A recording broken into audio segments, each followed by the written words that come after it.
Hey guys, it's Ash and Kaylee. I hope you guys are all doing well. I thought this week we could chat about this piece I just finished and talk about working on digital painting in general. As you probably already know, I have always focused more on traditional art, and if you didn't know that already, well, there you go. Now you do. So, my mother was a traditional artist, and she was a huge inspiration to me, and I do believe that was a contributing factor as to why I've always focused more on traditional mediums. Having that tangibility and an actual product is just very satisfying. Even so, I have always absolutely loved digital art and technology. I think it's an amazing medium and deserves much more respect than I think it gets. I personally have made much more money by selling traditional work and commissions over the years.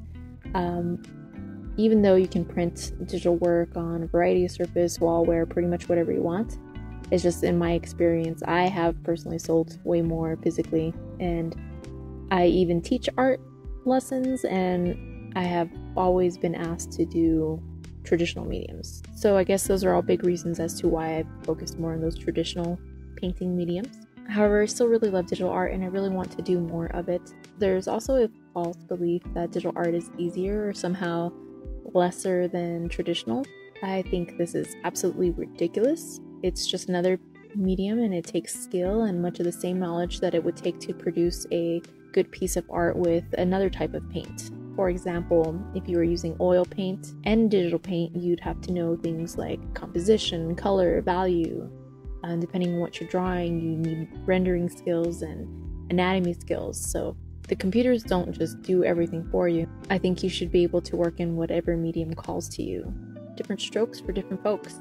Some people also get tripped on the fact that you can undo mistakes so easily in digital, and in painting, at least in most cases, you can actually paint over mistakes as well. And we've always had physical erasers, so I don't really see the point of this argument. Sure, it's not as fast to paint over something, and you can't as quickly erase a pencil line as you can hit undo, but in my experience, that is something very handy to have, and the more that you practice digitally anyways, the less you are going to probably use that. Not that I don't use that feature, but I definitely find myself needing it less and less with experience. And before I forget, if you're not subscribed already, don't forget to hit those like and subscribe buttons down below. It really helps out my little channel. I've been dabbling in digital art for many years, but it feels like just that, just dabbling. I never devoted all that much time to it, so while my traditional painting skills have leveled up, at least to a certain degree, my digital skills not so much. I had a bamboo tablet many years ago, and I used programs like GIMP, Coral Paint, and Clip Studio, which used to be Manga Studio. Eventually I upgraded to an Intuos Pro about 5 years ago. But I was still always a bit slow digitally. I just still didn't do that much. I always had to work and do art more like a hobby on the side. It's only now that I'm much more focused on art and doing it as a living. Anyways, about 3 years ago, actually, yes, 3 years ago, I got it. Black Friday, I believe, of 2017, I got an iPad Pro at 10.5, and I really fell in love with digital thanks to Procreate. And that's a great little program, and with all the updates that they do, it's just gotten more and more powerful, and I love it even more. Still, I didn't focus too much time on digital works, but I'm definitely doing it now more than before. I find myself wanting to work more and more digitally as time goes on, and there are many reasons for that. The world of digital is just so vast and full of potential.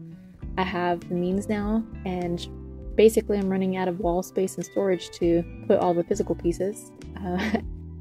I also like the more minimalist lifestyle of doing digital, and the portability of the iPad as well has been great. Before these COVID times, I used to go with my husband to his orchestra rehearsals, and I would sometimes sit on those rehearsals and draw from the seats. I also used to like going to coffee shops to draw and work digitally. And even now, even though I can't go all these places, it is nice to wander around the house and work on the couch, or work at my desk, and just go wherever I want to do the digital work. I would absolutely love to eventually get a good display tablet to connect to my PC, but for now I figured out how I can use my iPad connected to the PC until I can swing it.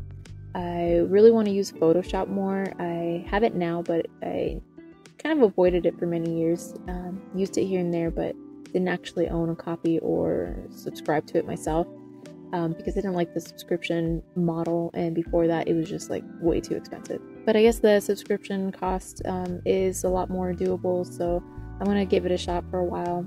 And if you would like to see how I connected my iPad to use as a digital tablet, just let me know down in the comments. I would love to know what you guys want to see more of. Anyways, a little bit about this piece. I started this piece months and months ago. I kind of forgot about it for a while. I was cleaning up my gallery in Procreate and saw her and decided that I needed to finish her up and do something with her.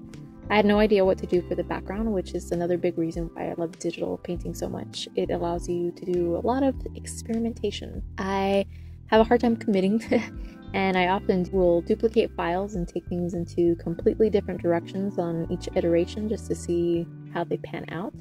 It's been great for me to experiment fearlessly, think about my process, and get better. At least I hope I'm getting better.